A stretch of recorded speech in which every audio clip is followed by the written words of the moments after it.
Mochi Health is here to help you start your weight loss journey with caring, personalized support. Meet one-on-one with board-certified obesity doctors and registered dietitians who truly listen and understand your unique needs. Eligible patients can access affordable GLP-1 medications delivered right to their door each month. No insurance? No problem. Mochi Health accepts FSA and HSA, making care accessible and affordable. And with 24/7 customer service, you'll never feel alone on your path to better health. Get started with Mochi Health today. Take the free quiz at joinmochi.com and use code AUDIO40 at checkout for $40 off your first month of membership. That's joinmochi.com with promo code AUDIO40. If you're looking to streamline your audio advertising buys and maximize your revenue, look no further than Triton Digital's programmatic audio advertising exchange, A2X. The private exchange consists of only licensed broadcasters and top-tier internet radio publishers, assuring the quality inventory and brand safety you can trust. Visit www.tritondigital.com to learn more.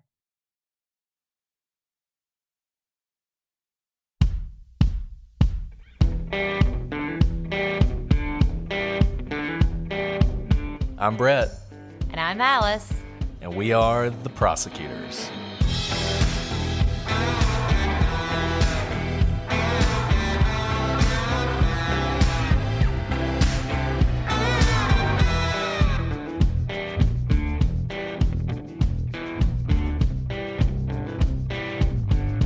Today on the Prosecutors, we continue the story of the disappearance of Maura Murray.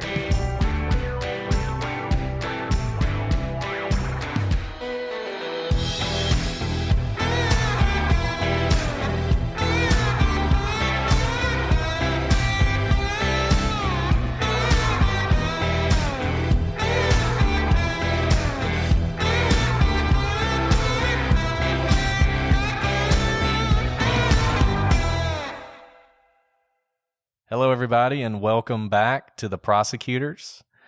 Today we are continuing our investigation into the disappearance of Maura Murray. My name is Brett. As always, it's a pleasure to be with you, and it's a pleasure to join my co-host, Alice. Hey, Brett. We are still in our respective shelter-in-places order. I feel like we just need to say that each time so we remember for the future this time of social distancing. It will be such a celebration when we can say to the audience, we are no longer sheltering in place. We are together again. I can't wait till that day comes. But until then, we are being safe. I am still in my closet. And I hope you get to come out of the closet soon, Alice. Thank you, Brett. You're welcome. You're welcome. I am still in the makeshift studio with the hole in my roof. Maybe one day I'll have a whole house again, but hey, we're blessed. We're healthy. I have a partial roof over my head. And we get to do this with you guys. And all we want to do is to talk to you about Maura Murray. Exactly. So Alice, why don't you take it away? Thanks, Brett. So yesterday we talked about kind of the background and beginning of the lead up to the disappearance of Maura Murray. But there's so much more to the story, as is evidenced by the fact that we barely got through an entire day of her life before we had to end the episode. Yeah, I said, that this was going to be a multi-part story, and I wasn't lying. Not at all. So, if you remember, we last talked about the night of February 6th when Maura was working at the security desk and her supervisor finds her in a catatonic state, sobbing, and all she said was, "My sister," and went home. And we ended with her, I guess with something that many people do, ending the night at 3:30 in the morning, eating Domino's pizza or ordering Domino's pizza. Yeah, I spent a lot of college nights ending with a Domino's pizza. That's completely understandable. tastes delicious then. I used to work at a hotel, and if anybody ordered Domino's pizza, I got $1. It was like a kickback from Domino's. Wait, really? So obviously, yeah. So wait, what kind of a if anybody hotel? Was ever it like called, an upscale hotel or like a motel? oh, no.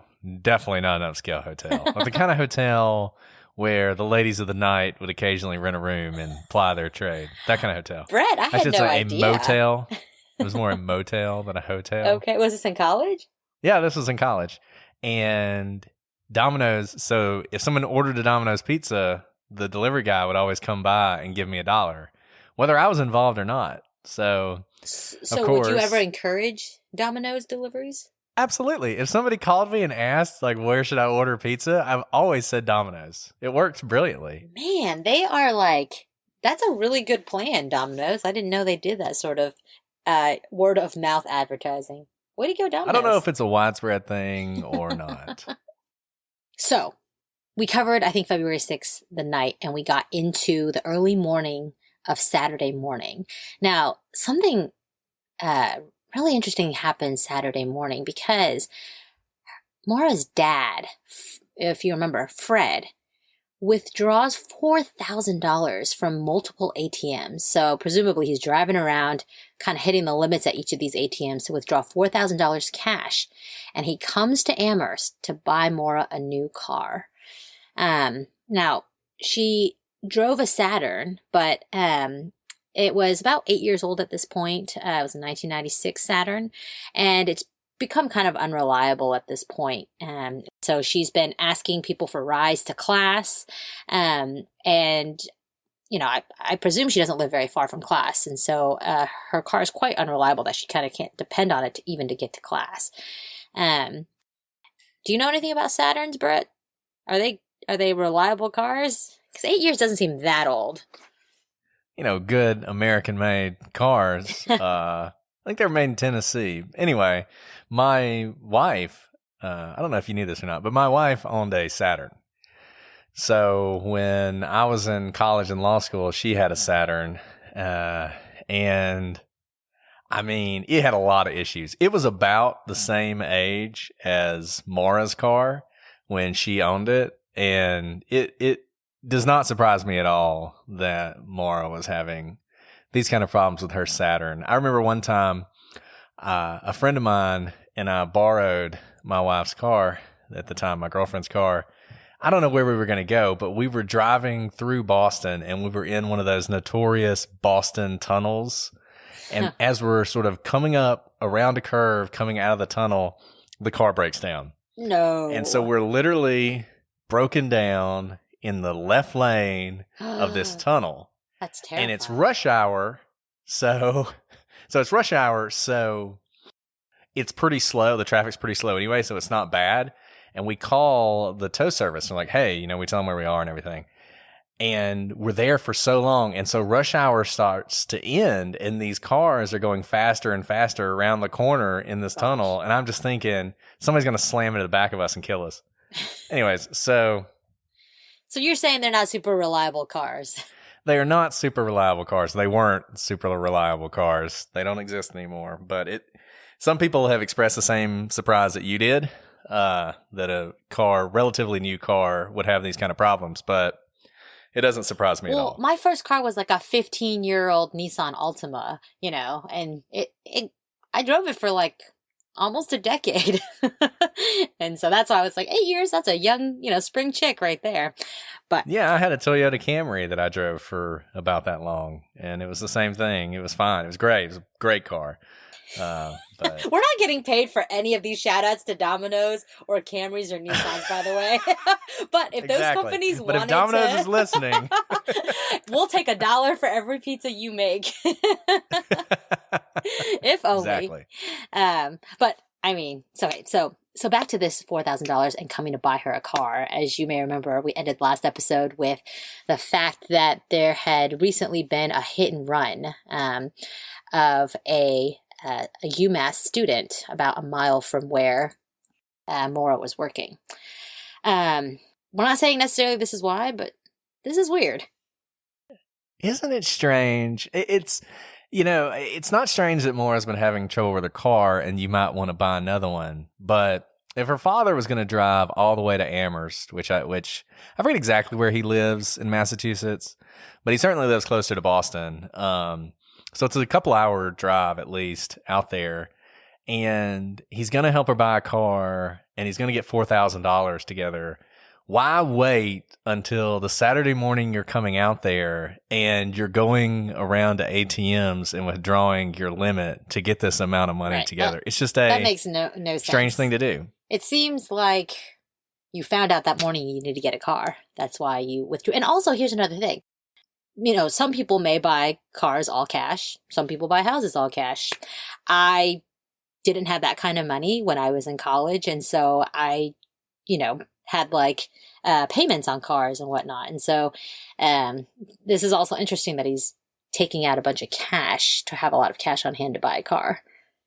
Yeah, it's weird. I mean, it's another strange thing about this story. I mean, you got 24 hours, I guess, because it's Thursday to Friday night when the accident happens with Patrice Vassy. So you have Friday where, who knows what the communications were back and forth with her dad. Let's just imagine a world in which she got into this accident with Vassy. It would make more sense, I guess, for her father to come out on Friday to buy the car rather than waiting till Saturday. So I guess maybe you could say that, though it's also possible Maura wouldn't have told him immediately. She might have waited to try and figure out what to do.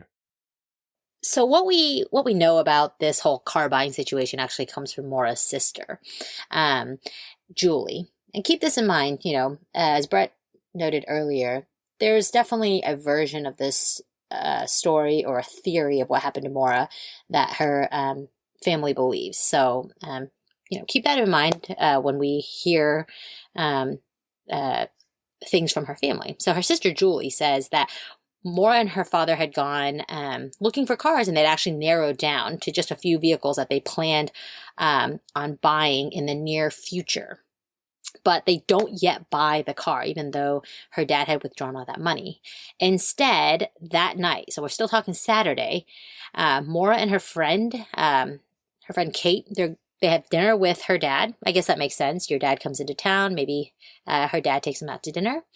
And then Maura and her friend leave to pick up some liquor for a party. And they drop off Maura's dad at his hotel room. So they have dinner together. And then I think Maura and her friend are planning on going to another party. Now, Maura, we do know, goes to this party. And I should note, she is actually driving her dad's car this evening. So she's not driving her Saturn, and they have not yet bought a new car. So she is driving her dad's brand new Toyota Corolla that night. So I guess her dad lets her take the car, brand new car, to go to the party. She goes to the party, and she leaves around 2:30 in the morning. It's about closing time, I guess. In other words, she's been there for a while. She goes after dinner and stays several hours and has brought liquor.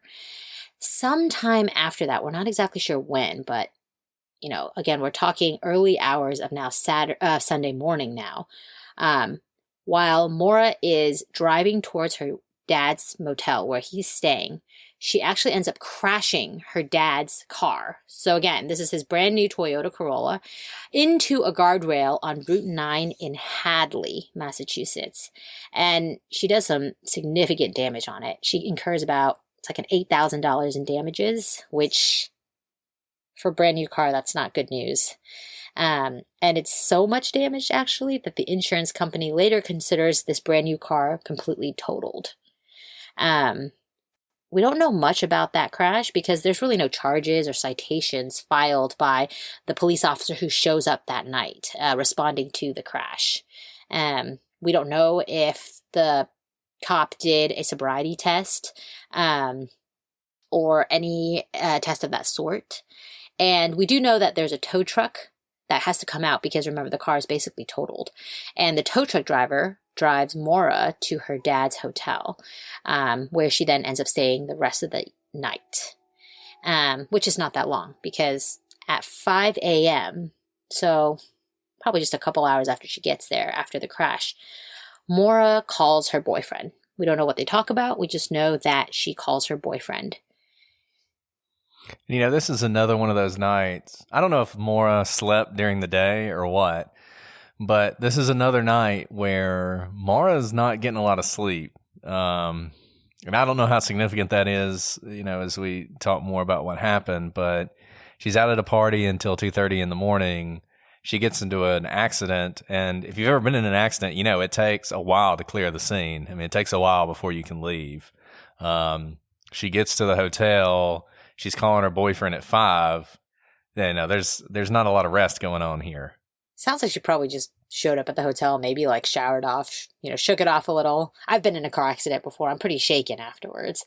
I probably couldn't fall asleep after, a car accident. Yeah, so she calls him at 5 a.m. We don't know much about the rest of that day.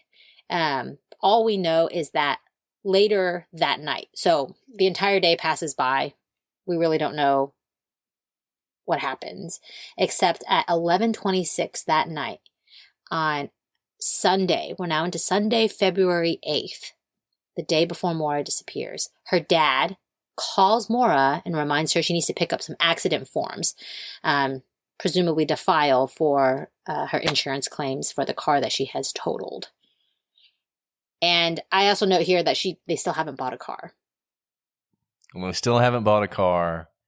And this day is another one of those, days that gets picked apart extensively. And there are a lot of podcasts that spend an entire episode on this day, an entire episode on aspects of this day. So we can break it down a little bit. This party that she attends with Kate, going back to James Renner. James Renner is obsessed with this party. He thinks this party is very significant. He thinks Kate is hiding something. It's called a party. It was more like a small gathering in a dorm. Our understanding is we're talking a handful of people here. Maura's close friends, basically. And we should note, Kate is one of her closest friends. Yes, Kate Markopoulos was her best friend, I guess, at the time. And there's dispute about how much Maura drank. I mean, look, I don't know Maura. It seems like Maura, like most people in college, like to drink. It would surprise me if she was there until 2:30 in the morning and didn't have multiple drinks. I mean, she stopped to pick up liquor for a reason. But I also note leaves that, this party, the night before, whether she was actually upset about her sister or not, she's probably, it's in her mind that her sister does struggle with alcohol addiction and just left rehab and stopped to buy alcohol. So, how that affected her, I don't know, but that's got to be prescient in your mind that this is happening to your sister. And I think the best argument for her not having been drunk, or at least that drunk, if you get into a single car accident at essentially 3 o'clock in the morning, when the police respond, they're going to suspect, it's a college campus, they're going to suspect some alcohol. And it's surprising to me, it would be very surprising to me if she had been drinking, if the police officer didn't conduct some sort of sobriety test. So I'll note one thing about that. I mean, you went to law school in Massachusetts, so you may know this area better than I do. But I went to a pretty big party school for college, and it was a small college, a small liberal arts college as well, in a small town. I'm talking like 8,000 people. More cows than people is what people always joke. And there was a lot of drinking, irresponsible drinking, and unfortunately there was drinking and driving. But the people who went to this school typically came from, well-to-do families, and they planned to go somewhere with their lives, and they recognized that having any sort of an alcohol citation or, DUI or DWI would be very bad for their record. And so we always suspected that the cops were a little bit easy on some of the students that I went to school with in terms of accidents where alcohol may have played a role. And we would always be surprised when really they didn't get any sort of a citation. Now, I'm not saying necessarily that was always the case, because I've actually had to bail a number of friends out of jail for, being drunk in public. But there was always talk sometimes on campus that, the cops recognized that these students may have just been being stupid and they were just kids and mistakes are allowed. And if it wasn't too bad of an accident, maybe just to not make a big deal of it. So I don't know anything about Amherst, but I did go to a small liberal arts school where the cops knew the school well. I guess the thing that makes me doubt that is this seems like it actually was a pretty bad accident. I mean, who knows, right? You got a car, $8,000 worth of $8,000 worth of damage. If your bumper gets hit in the wrong way, it may not look bad, but they have to replace the whole thing, and that's why it costs so much. So it's possible that this accident isn't as bad as it sounds. And if that were the case, then yeah, I could see the cop sort of looking the other way. I mean, who knows? It's just officer to officer. Some officers, where I went to college, it was hit or miss. I mean, I had this one cop that I knew, and at least 3 different times he could have arrested me for various things, not drunk driving. So did you get to know him because of these times where he did not arrest you? No, I had gotten to know him. He was our cop, our community-oriented police officer. Okay. And so I'd gotten to know him through that. And then, stupid things like we were shooting fireworks and it's illegal to shoot fireworks in the city, and the police show up. And who is it? It's him. There was one time we were burning a couch for reasons that are neither here nor there. And a cop shows up and it's him. And he had actually called another officer, and he's like, God, I wish I knew it was you guys before I called this guy. So he had to work that out with this other officer to get the other officer to leave. So, I mean, if he had been a stickler for the rules, he could have hit us up several times. It's really difficult to say. I think one thing we can say for certain, people speculate that there was going to be some kind of legal consequences for this. Maura she was on probation for her credit card issues. And so some people say, she got in that wreck, there was going to be legal consequences. Her probation could be violated. She could go to jail, all this other stuff. No. None of that was going to happen. If the police officer didn't give her a citation that night, it's not like they're conducting some in-depth investigation into whether or not she was drunk, and they're going to issue an arrest warrant later on. She got away with this. If there was anything to get away with, she got away with it. Did it shake her up? You can't really Sure. backdate reports. You have to make them at the time that they occur. Exactly. So I think we can put that to bed. I think it probably did shake her up. I think she probably was pretty upset. Her father was obviously very upset with her, but by that night, her dad had moved on to the sort of technical parts of this. We got to get the documents. We got to get the reports so we can do the insurance and et cetera, et cetera. So it obviously was a bad thing, but maybe not as significant as some people make it out to be. Now, what it is, and one thing that's strange, or I think it's strange, I don't know. We'll see what you think. Why did she decide to go to her dad's hotel room that night? It was very late. Obviously, it was 2:30 in the morning. My understanding is they were supposed to meet the next morning. She wasn't supposed to go out there. This wasn't something where her dad was like, hey, after your, 5-hour drinking party, drive the car back to me. She could have just parked the car or left the car where it was parked, gone to her dorm room, gone to sleep, and driven out there the next day. I don't know why she did that. This is one of those things that leads to speculation that something happened at that party that upset her so much that she wanted to see her father immediately. But that's pure speculation. We know nothing about this party, and the people who went to the party have never really talked about it. And here's another thing. She shows up with Kate, but Kate's not in the car when she crashes the car. Now, that might not be that, noteworthy. Sometimes you drive people to parties and you don't leave with them. But typically, when I drove a friend to a party, I would leave with them. I think the party was in the same building where Kate had her dorm room. So I think that's the explanation for that. But she's alone when she crashes.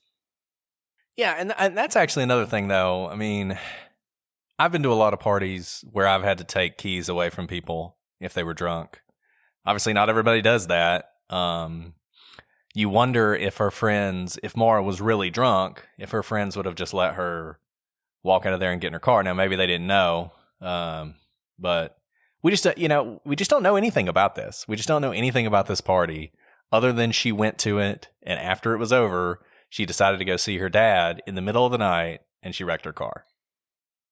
Yeah, so that we have the several days leading up to February 9th, 2004, the now infamous day of when Maura disappeared. So we're going to start with early that morning. So this is Monday, February 9th at 12 a.m. So at the very start of the day, and back to Brett saying Maura doesn't sleep, it appears. We know that Maura searches her personal computer for directions to the Berkshires. Do you say Berkshires or Berkshires? Can you tell I'm not from the Northeast? I think it's the Berkshires, I think. We're going to cut that part out. So she looks for directions to the Berkshires in Lancaster, Vermont, and Burlington, Vermont. This isn't too far from where she is. And my understanding is she is familiar with this area. If you've ever been there, though, it is pretty remote. People go out there, especially in February. It's going to be very snowy. It's really cold. So later that day, so that was at 12 a.m. Who knows if she slept? Maybe not. But later that day, at 12:55 p.m., Maura looks into renting a vacation condo in North Conway, New Hampshire. And this is an area that her family frequently vacationed at, so she does know North Conway. And she calls this vacation condo there. The call, we know, lasts for about 3 minutes. And all we know is that the owner did not end up renting the condo to Maura. So she does not have a rental at this time. A couple minutes later, at 1 p.m., Maura emails her boyfriend saying, "I got your messages, but honestly, I didn't feel like talking to much of anyone. I promised to call today, though. Love you, stud." And that's it. We're not sure what she's referring to at this point, but obviously we will speculate a bit on what she's talking about. So around the time she sends this email, Maura then calls a Wakefield couple to ask about renting their Bartlett, New Hampshire condo. So she wasn't successful the first time around in renting a condo. She tries again. This condo is at the Seasons at the Attitash Resort. Have you ever been to these places, Brett? Yeah, I've been to all these places. I've skied at all these places. I've been to North Conway. You have. You are so fancy. Yeah, I mean, when I was in Boston, this is where we went skiing. We went one time to Maine, but for the most part, it was New Hampshire and Vermont, and the mountains right along the border between New Hampshire and Vermont. So yeah, I've skied all these places. I know all these places, and that's one thing I'm looking forward to talking about once we get into her driving up to these places. Got it. So did you was it like what kind of a vacation place are these places? Are they for like families? Are they for law students, college students, like a party town? Can you set the scene a little? Because I've never actually been skiing up there. So they're mostly more family oriented. So the ski resorts in Massachusetts, number one, are terrible for skiing. But they're much more accessible to the student population. So you're going to see a lot more students there. Places like Attitash, places like North Conway, places like Sunday River in Maine. I mean, these are much more the sort of ski towns as you imagine them in the Rockies. The big difference is the snow is really bad. It's ice. I mean, you're basically skiing on ice. There's no such thing as powder in any of these places. But they do have that sort of, ski town feel, family feel, restaurants and all that kind of stuff. So is it going to be very expensive to rent one of these condos, or is it, since students can afford it, is it going to be, somewhat cost effective? So based on the amount of money that it turns out Maura had in her bank account, I can't imagine how she would have afforded any of these places. I actually have found that skiing and staying in the Northeast is much more expensive than on the West Coast. I think there's a couple things going on there. I think there's just fewer places to go. Still a lot of people who want to go skiing. More upkeep is required just because it doesn't, the snow is more, the mountains aren't as high. You don't get as much natural snow. So I think everything is just more expensive about going to these places. And this is February, so this is still very much in season. Now, it is the middle of the week, so it's possible that she could get some kind of deal. And I think that's what she's looking for. I think that's why she's calling all these different places. She's looking for someone to say, oh, yeah, I got a vacancy. There's no way I'm going to fill it unless you take it for half what I would normally charge. Okay, so she calls the second place at 1 o'clock. 5 minutes later, she calls 1-800-GO-STOW, presumably to rent a room as well.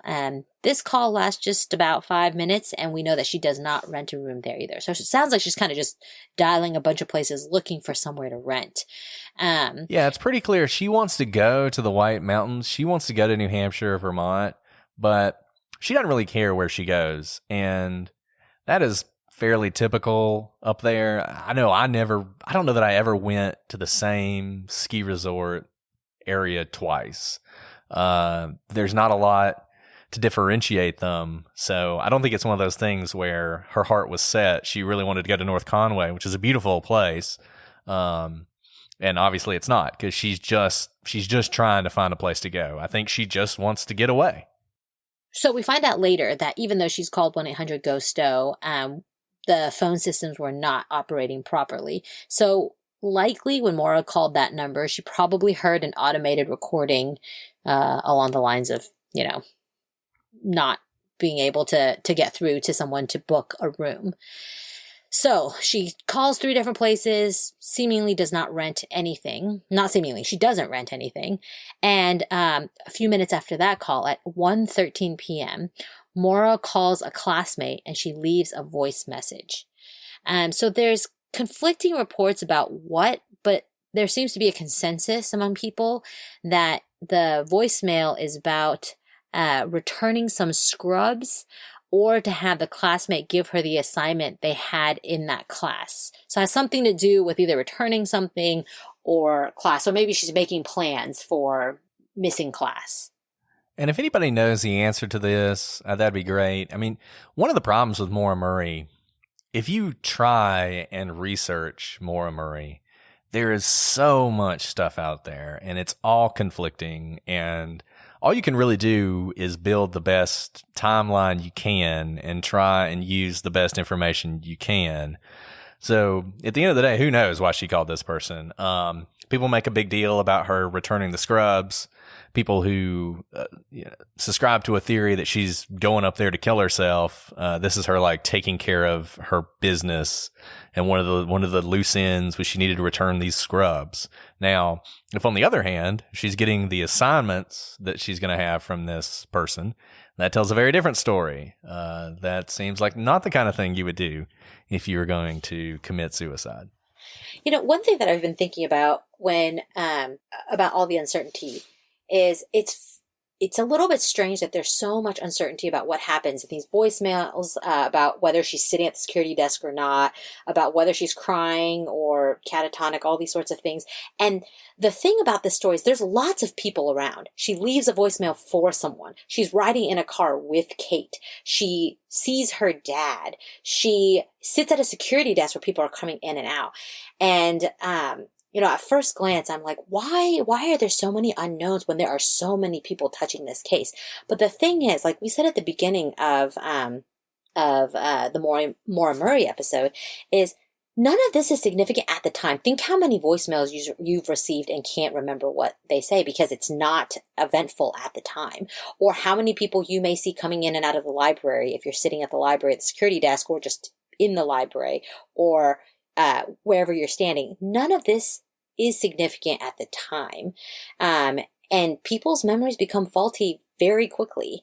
I deal with these sorts of arguments all the time from defense counsel, actually. When I have, say, a police officer testifying on the stand, I often hear the argument, well, that arrest occurred months or years ago, and all this research shows that people think they can remember things, but in fact the amount of inaccuracy in memory is incredibly high, much more than some say 80%. So you can't rely even on someone's sworn testimony, because they may think they remember, but in fact, science shows that people don't remember things well. And the weirdest thing I've always found about that research is there's some research that says the more significant the event ends up being that you're trying to remember about, the worse your memory is. Now, I would think it'd be the opposite of that, but apparently people they're trying to remember so hard, and their mind sort of supplies things for them to remember. In this case, like you said, it was insignificant at the time. Even, I'm sure, immediately after she disappeared, it was insignificant. But over the last 16 years, it has attained this sort of, monumental status as the greatest missing person case in America, right? So it's not surprising that people who are racking their brains 16 years later often can't remember exactly what happened, or we get conflicting reports, or we're not actually hearing from the person. We're hearing from the person who heard from the person. So we have a case here where some people say she's returning scrubs. Some people say she's asking for assignments. Maybe she did both. Maybe she returned the scrubs to this person and she asked for assignments from someone else, and the two have been conflated. It's hard to say 16 years later. Right. So we've covered about the first half of the day pretty quickly. Before we move on, I just want to go back to the Love Ya Stud email. Oh, yes. I don't think we can read a whole lot into this, other than I think it's perfectly natural for Maura to be upset the next day that she wrecked her dad's car. I know I would be just crushed if I did that. I would feel so awful about it. I can't even imagine how bad I would feel. A brand new car. Yeah, your dad's come down. He's going to buy you a car. He's letting you borrow, his car for one night. And what do? You total it. It's just, God, that would be crushing. And we know that Maura was very close to her father. She craved approval from him. This had to be a huge blow for her. Even if you put aside any conspiracy about this, put aside the drinking or anything, just if it was, she was stone cold sober and wrecked that car, she would have felt terrible about it. Yeah, absolutely. I mean, I remember actually clearly my first car accident, and it was very minor. I was in high school and I backed into a car. So no one got hurt. Damage wasn't even that bad. And I remember feeling like a failure, that I let down my parents, that it kind of crushed my self-esteem. Yeah. Even though by all accounts it was perfectly fine. Like, insurance was going to cover it. No one was hurt. It was an honest mistake. I was a, newish driver, and I forgot to check my rearview mirror, and a car typically did not park on the street where I was backing out of. But I remember feeling just devastated. And that was my own car. Yeah. I remember my first speeding ticket was the same way. I felt just awful about it, just terrible. Now, Maura had a few more run-ins with the law than I had at that point. But I'm sure she still felt awful that she had totaled her dad's car. And, she's saying, I got your messages, but, we know that from her phone logs, she's talked to him a good bit over the past few days. So it's not like she's ignored his calls for a long time or anything like that. She may have been busy and he just left some voicemails for her. Yeah, I think her phone records show that on that Sunday that we were talking about, how not a whole lot happened, that she didn't make really any phone calls. And I think essentially he was calling her and she just wasn't calling him back, and probably because she still felt awful about the fact she wrecked her dad's car. Yeah. And the Love Ya Stud, it's Love Ya, Y-A, Stud. Like, it's honestly pretty lighthearted. She doesn't sound upset. We don't know. I mean, this is just text. We don't know her inflection or anything, but that sort of a sign-off does seem pretty lighthearted. Right. Okay, so after making all these calls, trying to find a rental, and then that elusive voicemail to a classmate, at 1:24 p.m. So we're talking about a short time frame here. Maura emails her nursing school supervisor that she's going to be out of town for a week due to a death in the family. We now know that that's actually not true, but basically she's making preparations for her being out of town, and so that people don't think it's strange that she's out of town.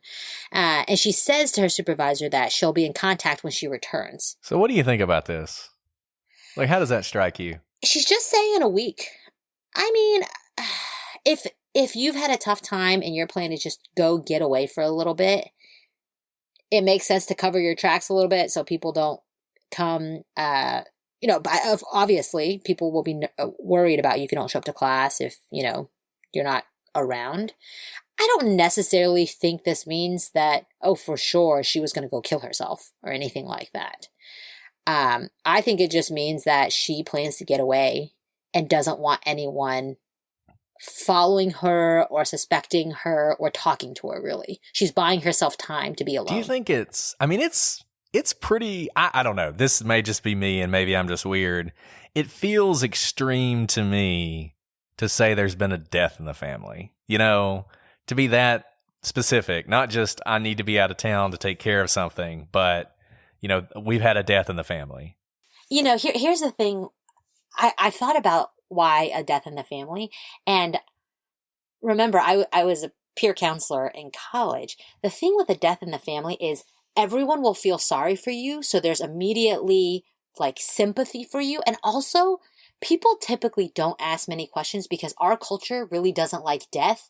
So we don't ask a lot of details about who it is, how close were you, how did they die, in case that's going to make someone upset. And so most often I have seen people who lie. And this is, again, when I was a peer counselor, I'm like, I think you're BSing me. They'll say, if there's a death in the family, it's a grandma. And then the next time I ask them, it's changed. I'm like, I knew you were lying. But typically I have found that people don't really push and want details about a death in the family. They just automatically go to the sympathy. I'm so sorry. Take all the time you need. And they don't bug you about it. So do you think it says anything about Maura Murray and her character? I mean, if you're sort of trying to build... Yeah, to lie that easily. Yeah, exactly. That you could lie that easily about something that serious. If you're trying to build some sort of character profile of Maura Murray, you're thinking about victimology and the kind of person she was. I mean, I don't want to go overboard here, and condemn Maura Murray based on this or anything else. But do you think it says something about her? I do. So first, if this were standalone, she didn't have any other history of stealing or anything like that, and she just flat out says this, I would think it's a little bit weird.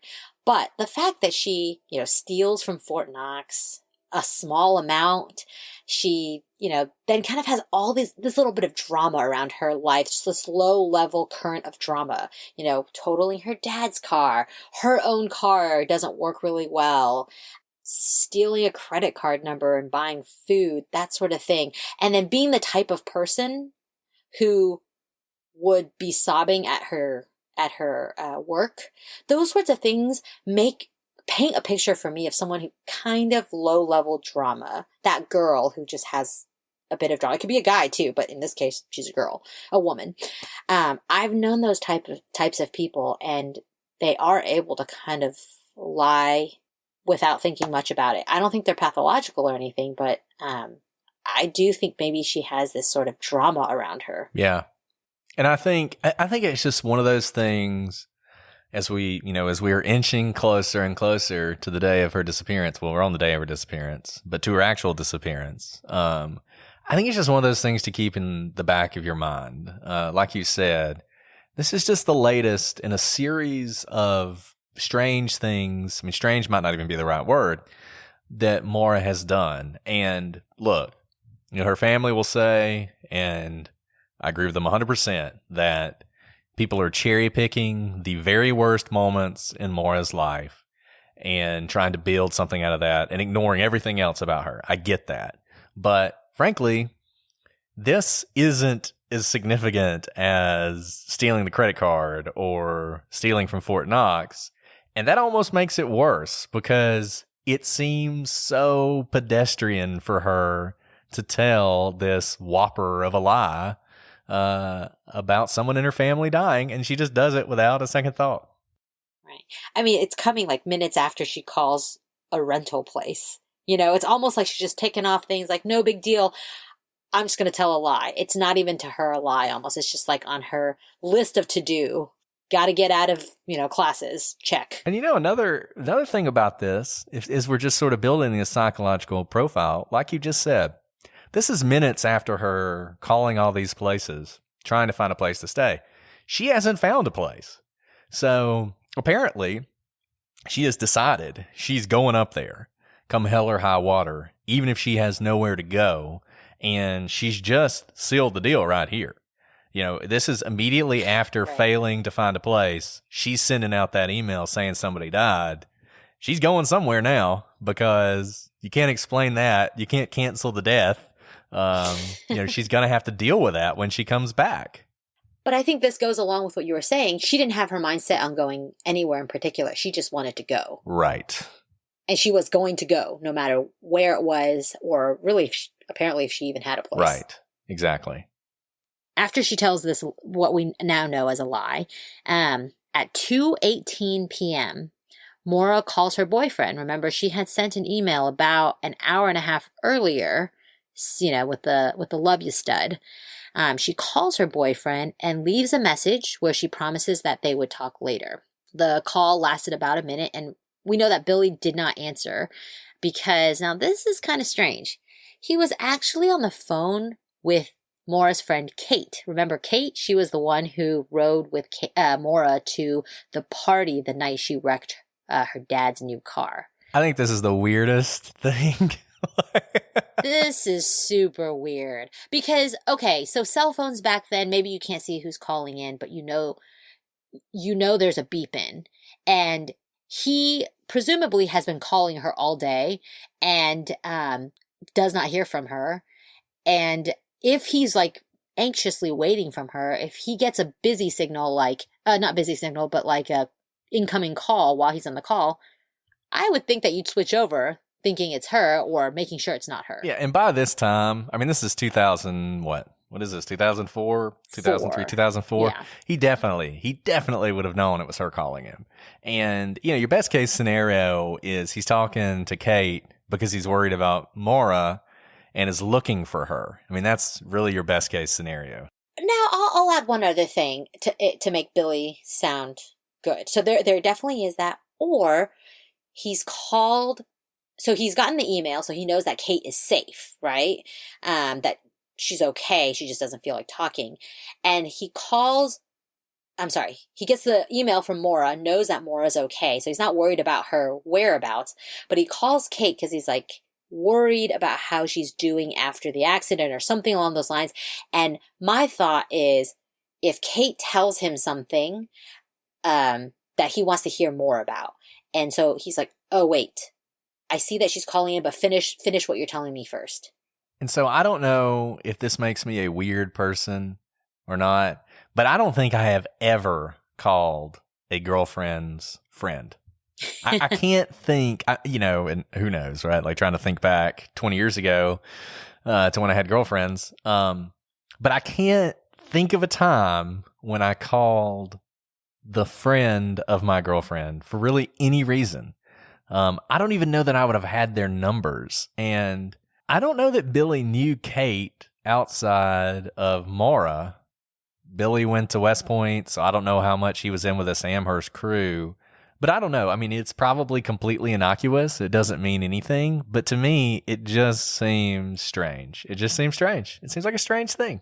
So, Brett, why do you think it's so strange? What are you trying to say about Billy and Kate? I just feel like if I were calling Kate, I'm just trying to put myself into like player Billy's shoes, right? If I were calling Kate, the real reason I'm calling Kate is because I want to talk to Kate. Maybe I'm using Maura as an excuse, but really I want to talk to Kate. Like I've got something for Kate. Maybe I met Kate last time I was up there to see Maura. I don't know. I just don't think that he would call Kate just to talk to Kate. That's a really good perspective, that we bring different perspectives, because you as a guy will say that you actually want to talk to Kate. I will say and that could be true. I don't know. I will say the only time that I've had a guy call me asking me something about their significant other who is my friend.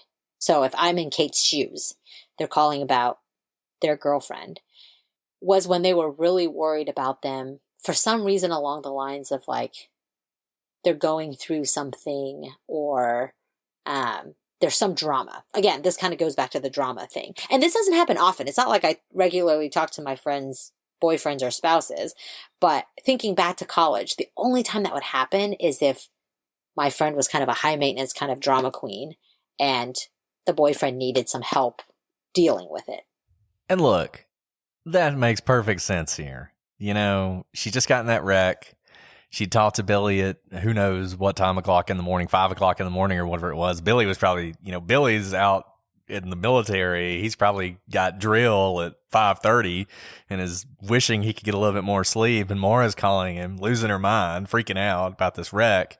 So it makes sense that he would call Kate to make sure she's okay. I mean, that does make sense. And I'm probably making too much out of it. It just struck me as very strange. But you know what? I do agree. It's a little bit weird that he would have Kate's number, because the situations where I'm talking about where I have a friend's boyfriend call me, it's because we're all friends. So we independently know each other. There's a reason for them to have my phone number. So I'll also give you credence there. Right. And then the next thing that happens is weird too. Right. So Billy doesn't pick up the phone when Maura calls, but then just a couple minutes later. So remember, Maura calls Billy at 2:18. He doesn't pick up. But then at 2:21, at 2:22, and at 2:24, so in quick succession, Billy calls Maura's phone 3 times, and she does not answer. This is just minutes after she called. I'm gonna give my guy's perspective. Oh yeah, give me your guy. Again. Why call that many times? And what's he doing? So, and I guess it's my guy's perspective from the Maura side of this. So I don't know if you've ever been in a relationship with somebody and the relationship was kind of coming to an end and you were kind of tired of them, but you haven't gotten rid of them yet. And so you're sort of like, you're skidding to an end, if that makes sense, but you got to interact with them. And so, you're Maura and you got to call him. And when you call, you are hoping it goes to voicemail because you don't want to talk to him. You got to call him, but you're hoping it goes to voicemail. And then when it does, you leave your message and now you've pinged him. You've done your thing. So you don't want to talk to him. You've done your duty. You don't have to do more. Exactly. And so when he calls you back, you're not gonna answer. You're gonna ignore that because you've done your thing. You've called. You've left your message. Who knows why you're not answering? But you don't actually want to talk to him. And I feel like that's what Maura is doing here. And I guess this lends some credence to the theory that Billy is really worried about Maura. So when he realizes he misses her call, he's trying to get back in touch with her. And he knows she literally just called him. She has to have the phone still. And so he's calling, boom, boom, boom, and no answer. Yeah. So, don't know why she doesn't pick up, but she doesn't. And then just about half an hour later at 3 o'clock, Maura leaves campus in her black Saturn. That Saturn that wasn't even trusty enough to get her to class. And she heads toward the White Mountains in New Hampshire, just over the Massachusetts border. So this all happens pretty quickly. She starts calling places at 1 p.m. and leaves by 3 p.m. And she has not rented a place by the time she leaves campus. So we find this out later, but police will later will later state that Maura's dorm room appears packed, that her belongings were all in boxes, the art has been removed from the walls, or at least the art's not on the walls, and her drawers are empty. So it looks like her dorm room is packed up. And that there's an email to her boyfriend indicating there's trouble in their relationship. Specifically that Billy apparently had cheated on her. And this email was printed out and left on top of her packed boxes. Now, there probably is another way to read this too, because some sources argue that this is the beginning of a semester because we're early February and Maura may never have actually unpacked her boxes when she moved into the dorm room, since it was the beginning of the semester. I don't know about this. it's hard to live straight out of boxes even for a day and not make it look a little bit lived into. You know what I mean? Like, you have to change into some clothes, and I've been a little bit lazy about unpacking boxes because I've lived in like 10 places in 10 years. But even after a couple days of living there, you know, some things are in the laundry hamper, or the things I use all the time, like toiletries, are going to be out. Right. We don't know, except that her room is not unpacked. The art, I can see that. And this is just yet another one of those things that people argue endlessly over, about what the actual state of her room was, and whether, in this whole, I guess Amherst was on the semester system, so they started a little later than, you know, like I started January 2nd or January 3rd or something in college. That's when classes started. They started right after the new year. Apparently Amherst started later, so it really was at the beginning of the semester.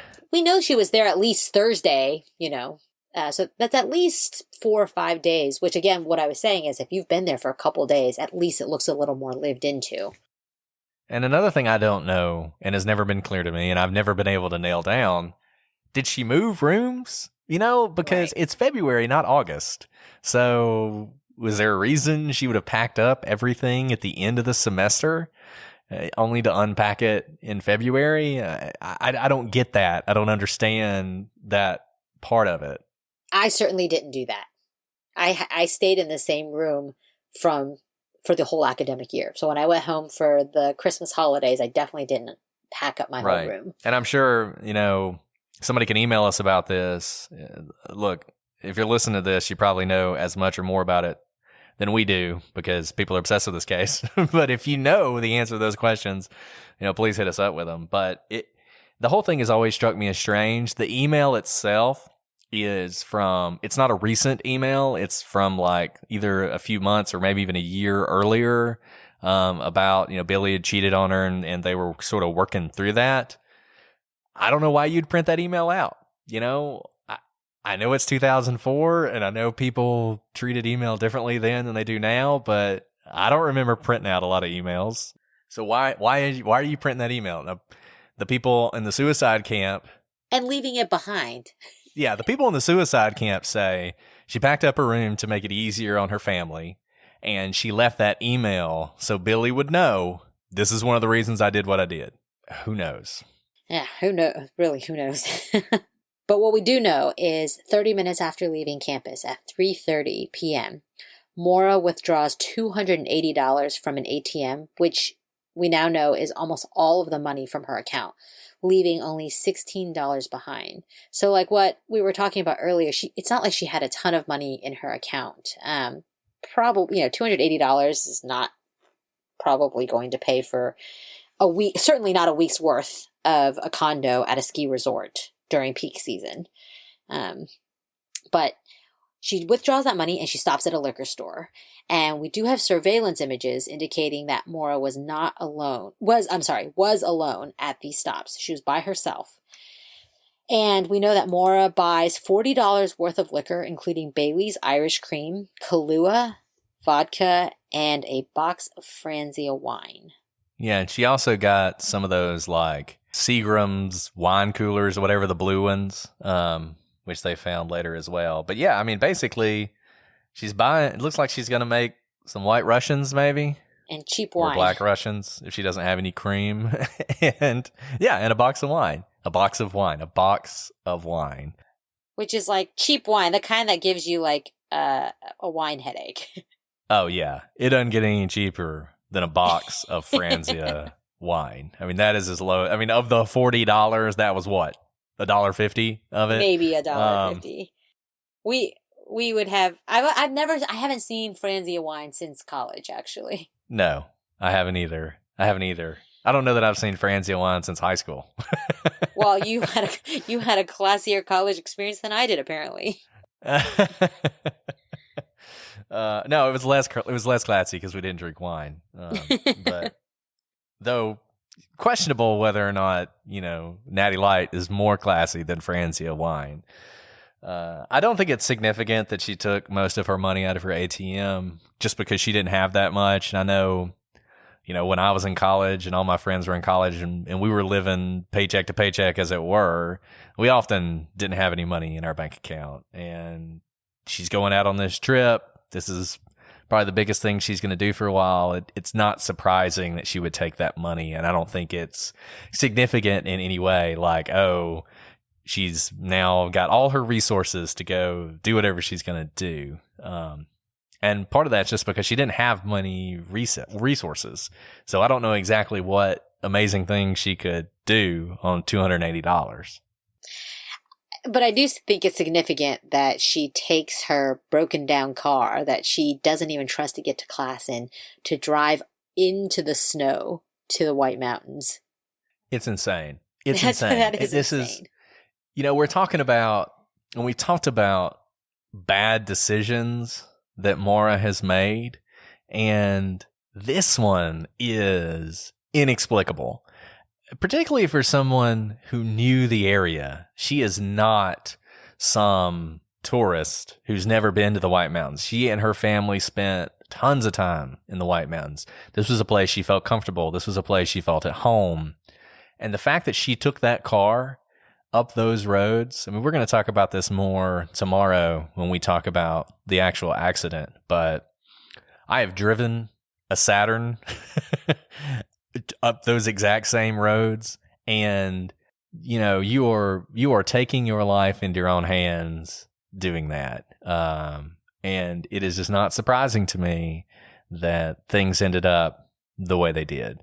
But it is certainly just yet another awful decision that she is making.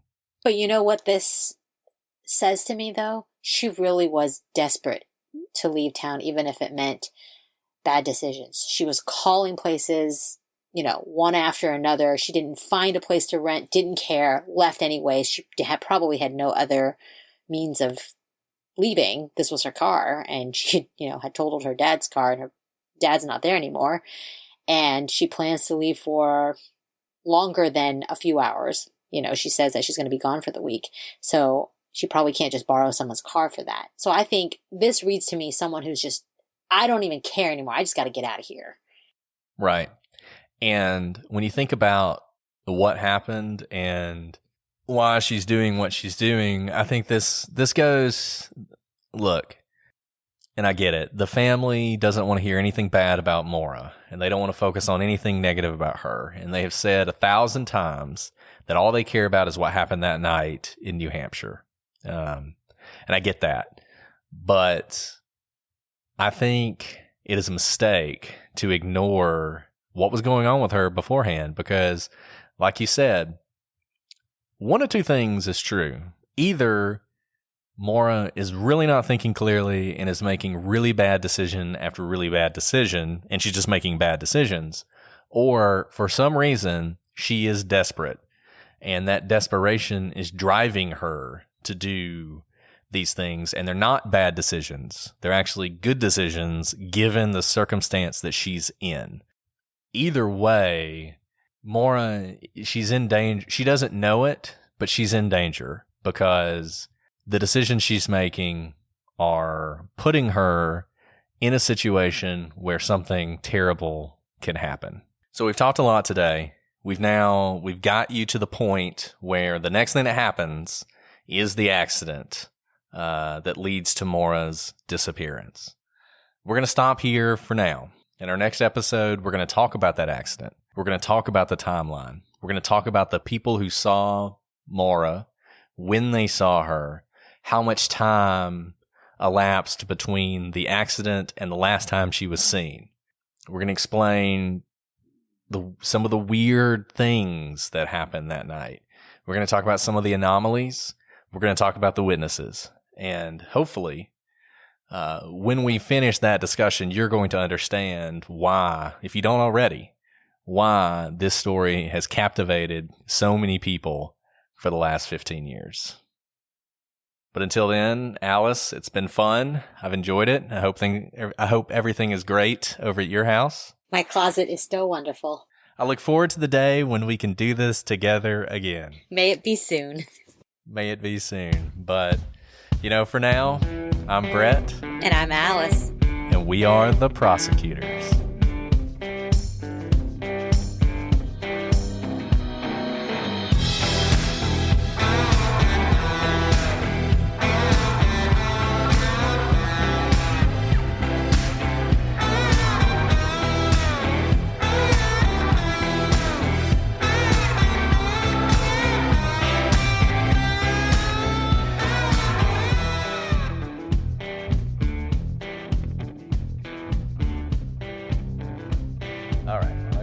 So really quick, now that you've mixed like 3 of the episodes, any tips, any notes on how we can make it better? I can speak slower and lower.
Find yourself looking for a new job or change in career? Monster.com is here to help. We are not only here to bring you job postings, but also AI interview prep and salary tools, expert career advice, and top-notch resume services. We've got everything you need to land your perfect job fit. Discover the magic of finding the ideal job with Monster.com. Your future starts now. Visit Monster.com today. Your next job opportunity is just a click away.